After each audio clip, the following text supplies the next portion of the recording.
Welcome to Your Financial Legacy podcast. I am your host, Maria Ellis.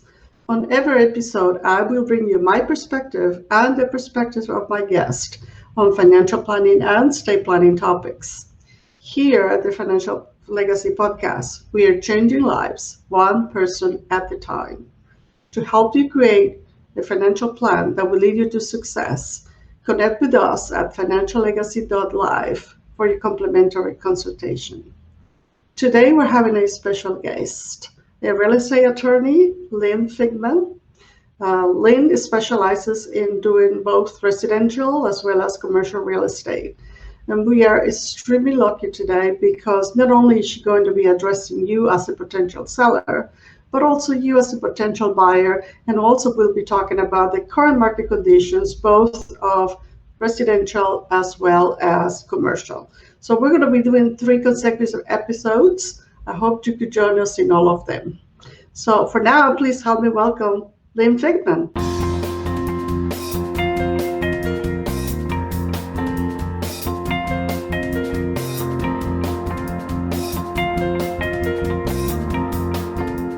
So Lynn, thank you again for being with us today.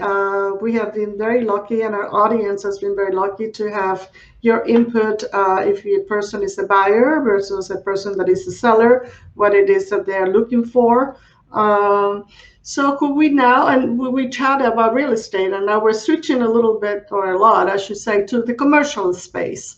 So tell us what you're seeing right now in the commercial space, and if you could share with us some of the interesting cases that you have had.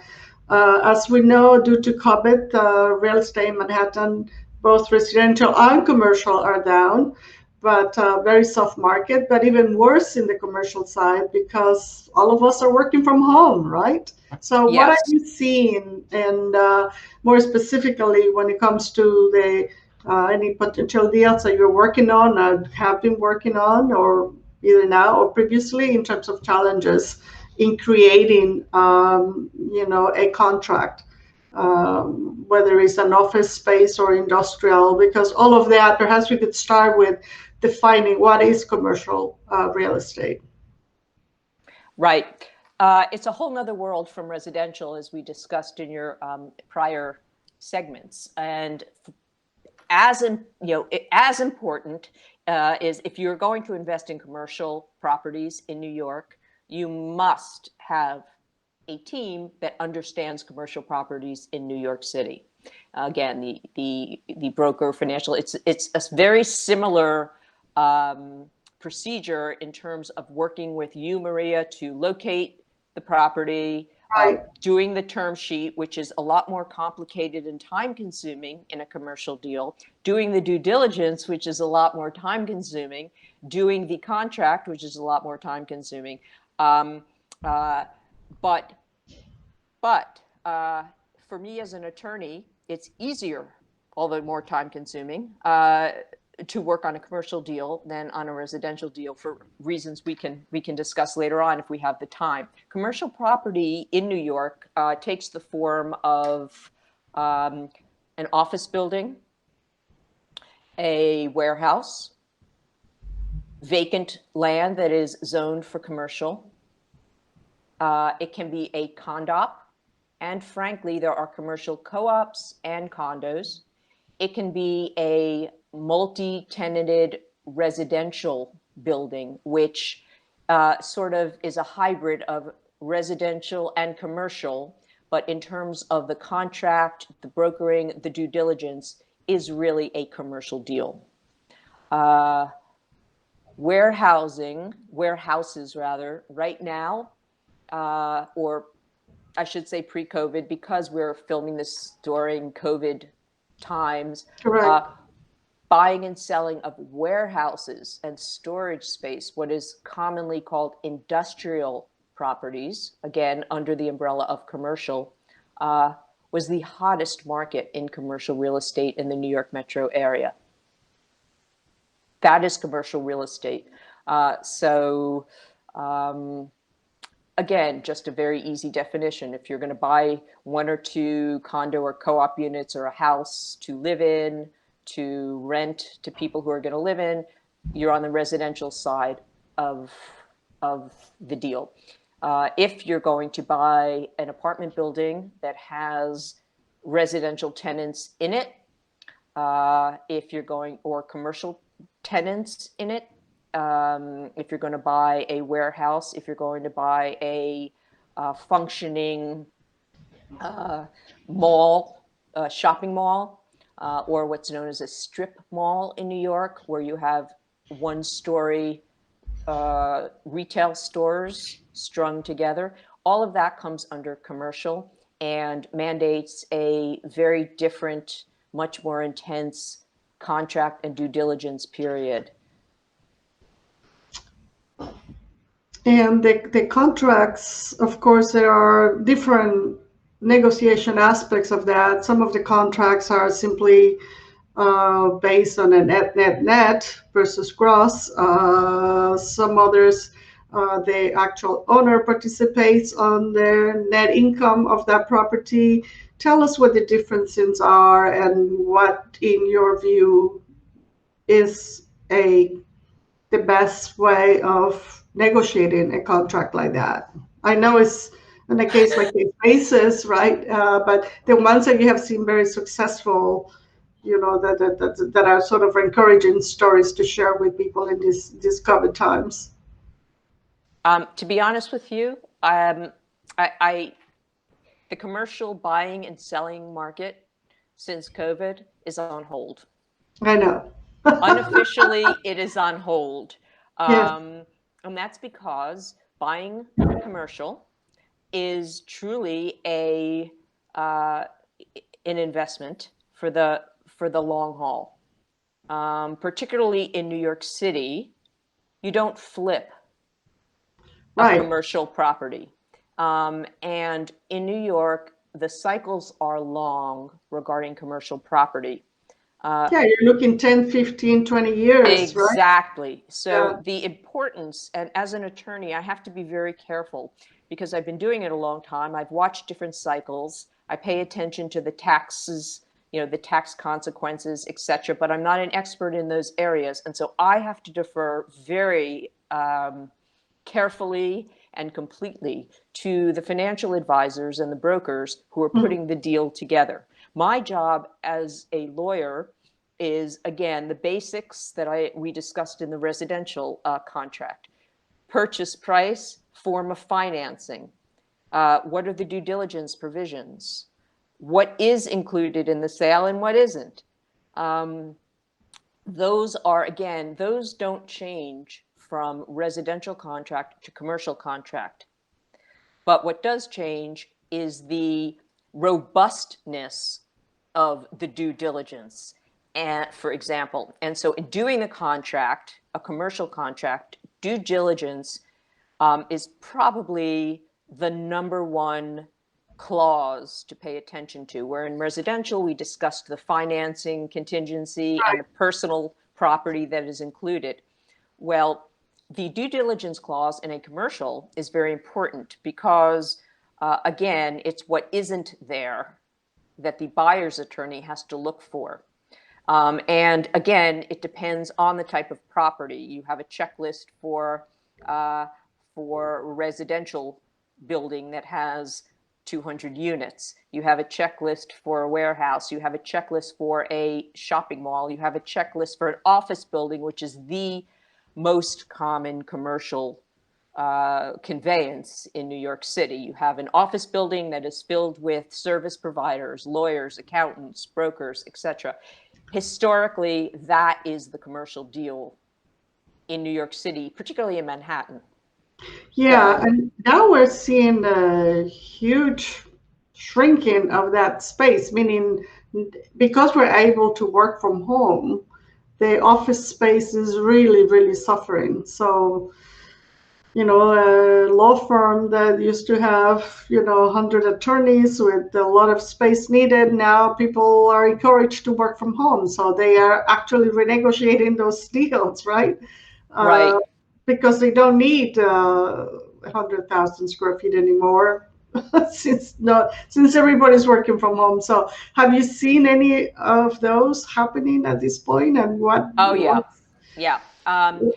I saw this happen also, by the way, in the last quote real estate crisis of 2007 to well, end of 2007, really to 2009, where the government had to bail people out. But at that Right. point, although we may have been technologically able to remote in, uh, it wasn't fashionable and it wasn't refined enough. Now we are in an inflection point where the hard floor office, as we call it, really we have a new generation of workers coming into the Right. market Right. who are used to taking their exams and they are learning all remotely, who are actually and you can have a sociologist on to talk about the social effects of this, but who are actually Yes.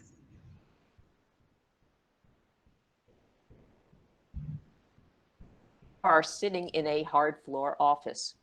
And so what I am currently, I will tell you, I do a lot of commercial leasing, primarily representing tenants. That is a big part. Not only do I do the buying and selling of real property, I do a lot of the leasing, which again, that's another segment, commercial leasing. Right. But right now, since COVID and working from home, most of my tenant clients are trying to figure out with their landlords how they can renegotiate the lease, amend the lease, enter into a sublease. And nobody knows how that's going to work. And again, it depends on not only the reasonableness of the parties, but the situation of the landlord. Right. Right. So usually clients are coming to me now and they're saying, I tried to talk to the landlord and say, I have a retail business. Let's take a store. Okay. And nobody's coming in. Or I have Yeah. a restaurant, which is getting most of Or the in New York press. City, that's really very hard hit. Or I A have a lot of theater. restaurants and small businesses, are closing. Right. And they are usually not owners, but they are tenants Yeah. in a big building. And the landlords, keep in mind, are leveraged as well. So Yes. they have mortgages to pay, not only on that building with that small tenant, they have other buildings. And the banks are saying, you owe us Right. because, okay, and they say, we have tenants, we're not paying the rent. And so we don't have the money. And so you have, frankly, right at this moment, as we're recording this, you have a perfect storm that no one really can predict, how a bailout might work. Right. But you do have a domino effect where tenants cannot make their monthly payment and landlords cannot make their monthly payment to the bank. The Right. best position is where you are a tenant in a building where the landlord does not have a mortgage on that building. Right. So there's more flexibility in There's terms of more. negotiation. Yeah. Exactly right. So in terms of buying and selling within Manhattan, the big deals, okay, the shopping center deals, if you will, are really just now, to my mind, again, there may be real estate advisors who are working on trying to make deals happen, and I suspect that there are.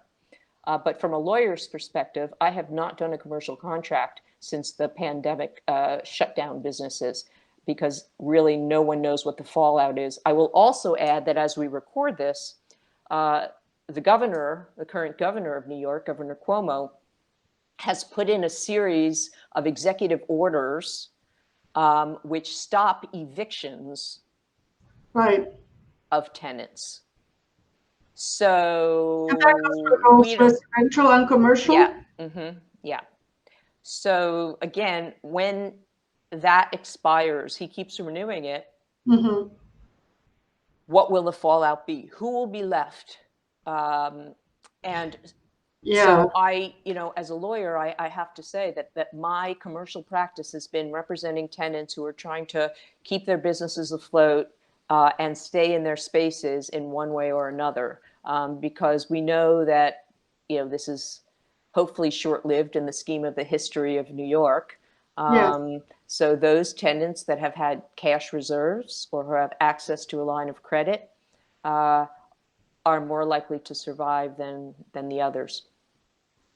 Yeah, here again, the idea of not not being too leveraged is very important, both from the tenant perspective, the buyer perspective, as well as from the seller, because then there is a little more flexibility to structure a transaction. Maybe there could be a situation where you're still obligated to it, but you could maybe sublease the space, that additional space. I think that's what we're going to see. You know, using your example of a law firm, law firms are doing very well coming out of the the last real estate crisis of 2007, 8, 9. And so, and this is going to bring in another aspect of commercial real estate law. So what a lot of law firms did is they had been in dated offices. Remember, the buildings, the commercial buildings, office buildings in New York date, you know, they're 100 years old. Right. They're not wired for this century. They don't have Right. P3 lines. They don't have solar. They don't have, you know, they're breaking down and they've been patched, whether it's their steam risers or, you know, things. It has the quaintness, but it doesn't have a lot of the buildings need a lot of work to bring them up to what suburban commercial properties and offices can offer that were built in the last, 20 years. Yeah, especially when it comes to internet, then now that everybody is using it more out of necessity. I guess COVID has brought some advantages to it, which is in this case, different people have become more creative in terms of way of doing transactions, and the technologies at this point where you and I could talk and we are in different locations and yet we're able to communicate globally with our clients. So that's I guess a good part of the COVID, if we could say that there is anything good about COVID. So what I wanted to just continue with my thought, because I think it's an important thing for anyone who's considering investing in commercial property in New York. For the most part, you're buying older properties and you need to have the money if you want. There will be a lot of, when we come out of this, there will be a lot of offices and storefronts that will be available to tenants. So you need to have the money to work with a team, a project team of construction, contractors, of tech specialists to bring your space up to speed, and so that you can market it best, because there will be a competition in the market. And it's always good if you're going to invest to have something that is either up to speed now or can be brought, and this again is in deciding what you might want to buy, how it's similar to residential in a sense. What is the real property? What does the dirt look like? Do you have a property that's going to cost you $1 billion to bring it up to speed? Or do you have a property that doesn't really require a full overhaul to make it attractive to tenants? My comment is that there is, in commercial investment versus residential, the aspect of a property manager, a construction manager, an architect, a whole what I call project management team that also has to do its due diligence for you, an environmental consultant. If you are in a strip mall, or if you're buying a gas station, or there is always an environmental report that has to be ordered and come in, has to be analyzed, and then I have to be told in doing the contract what we're looking for in terms of environmental remediation, if necessary, or if not, because there's a whole slew of representations regarding environmental issues in a contract. So part of the due diligence team in a commercial deal is this project management team of architects, environmental consultants, tech consultants, electrical consultants, that you don't have when you're buying some residential condos for investment. You still have to work with the team, but the players are different. Well, the due diligence is much more robust. Right. Yeah. And having a contractor that could coordinate all those various parties, anywhere from the electric to the environment to, the internet and whatnot, I think is crucial to see the successful completion of a project. So I think that there is actually an opportunity there for potential investors that, Absolutely. could convert some of the older buildings. The important part in there to me, in addition to what yours, the team of people, and of course the funds needed to be able to have cash is king as always, to be able to invest that money. It's also, of course, the location, right? Location is critical,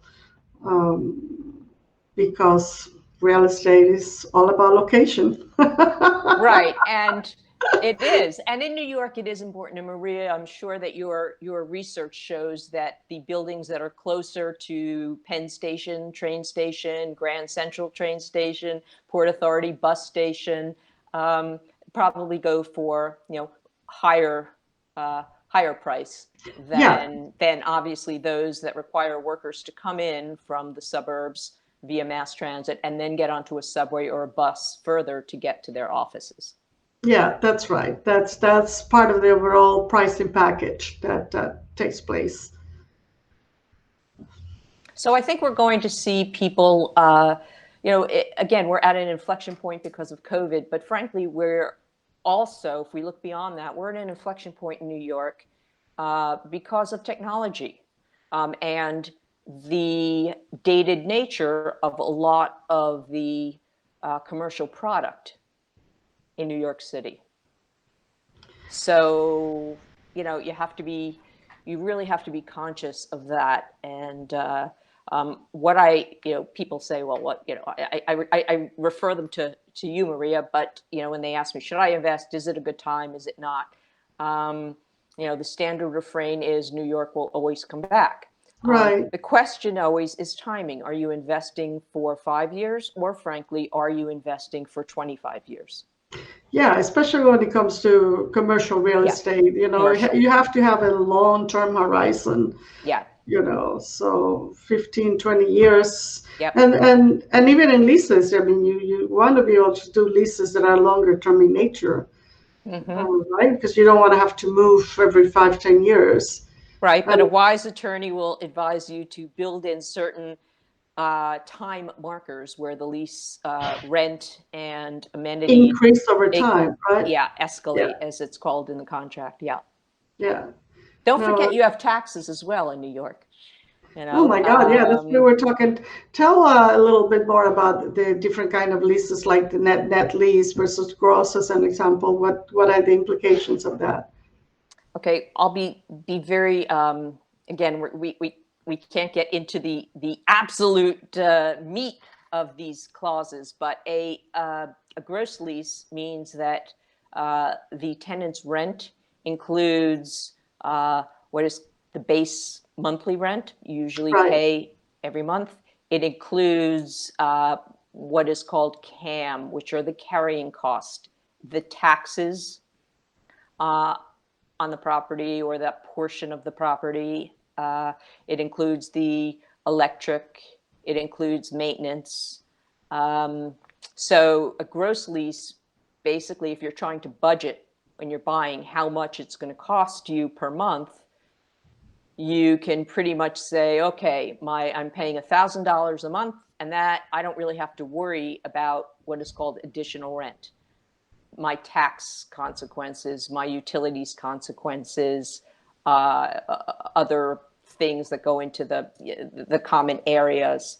If you are entering into a net lease, commonly called a triple net lease, you are responsible for increases in the taxes, increases in utilities, increases in the maintenance costs.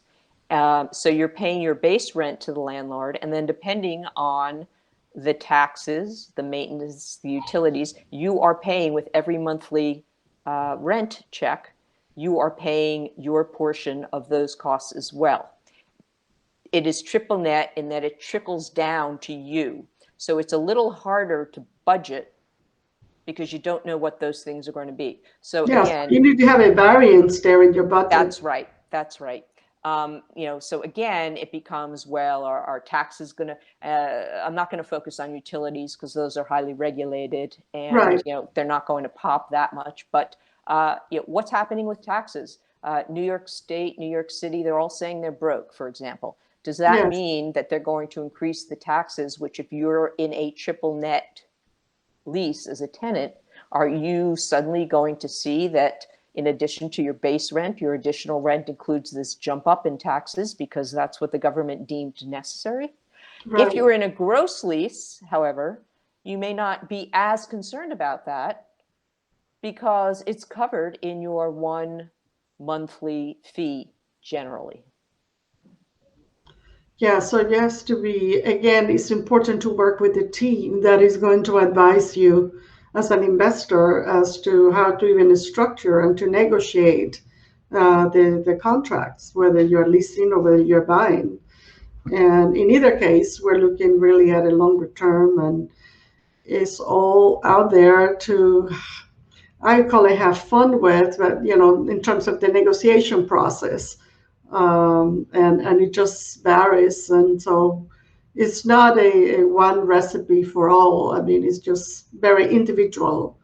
Well, I'm seeing a little bit of the hope in terms of having obviously the vaccine coming up. They're thinking is going to be something that is proven shortly, and certainly by mid 2021 we're expecting a vaccine. So hopefully we'll beginning to see the city come back to its normal in the fall of 2021. But what's your thinking about that, and how do you think it's going to affect our commercial space?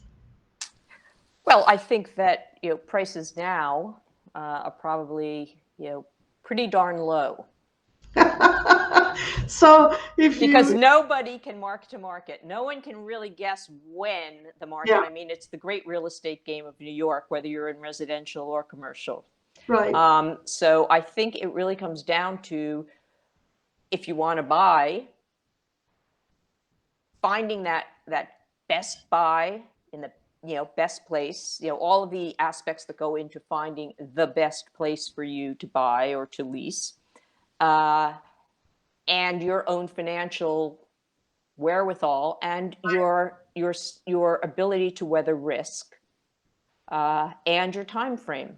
So yes, I think that 2021, New York is getting antsy. I do think certain things will open, certain won't. But it's not going to be all at once, and it's going to be very company and store and location specific. And there are analysts out there now who are, aggregating data. Yes. And saying, buy here, don't buy there.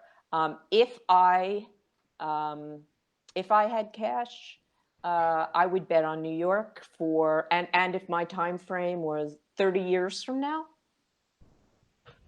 I would be talking to you and saying, please find me properties that I can invest in, not necessarily by myself, but with other investors. I would be getting, and that's an important concept, because we tend to think about a buyer as one person or one company. The truth is that most commercial properties in New York City are owned by a consortium of companies, oftentimes foreign companies. Right. And this is something your research could probably speak to. Yeah, and as a matter of fact, I'm working with a consortium out of the Middle East, and instead of buying buildings, they are buying floors within buildings in locations that they are interested in for different purposes that they have in mind. So people like that, hedge fund companies, they have a vision and a plan that is 20, 25 years long, and they're able to take advantage of this dynamics of the marketplace. And right now, certainly, it is one of those moments that people could maximize their potential earnings on a long-term basis, in addition to the fact that interest rates are so low that you could highly leverage a particular situation. Right. But as a lawyer, my job is to have the deal come to me and make the most of the deal that's been struck between the parties. Right. Not to give business advice. Yeah, understood. Well, I thank you for the opportunity again to take a little peek at what's going on in New York City as far as the commercial space is concerned. And I'm really, the market is soft right now. I'm very optimistic about how things will change and how New York City will become the normal place where people want to come and work.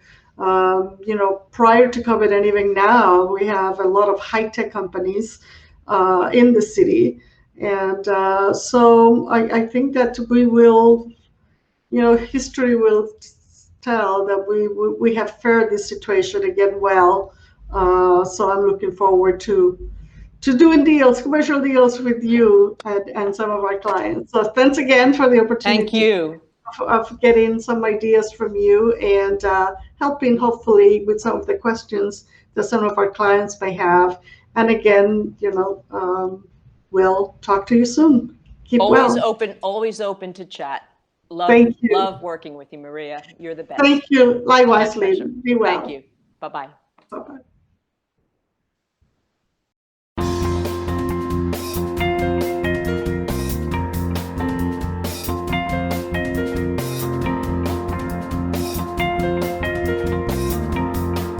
You, for tuning into with me and our special guest, real estate attorney in New York City, Lynn Figman. To learn more about me and Lynn, go to the financiallegacy.live for a complimentary consultation. Here at the financiallegacy.live, we help you create your financial plan and help you create your financial legacy. So contact us at financiallegacy.live for your complimentary consultation. And thanks again for being with us today. Thanks, Lynn. My pleasure.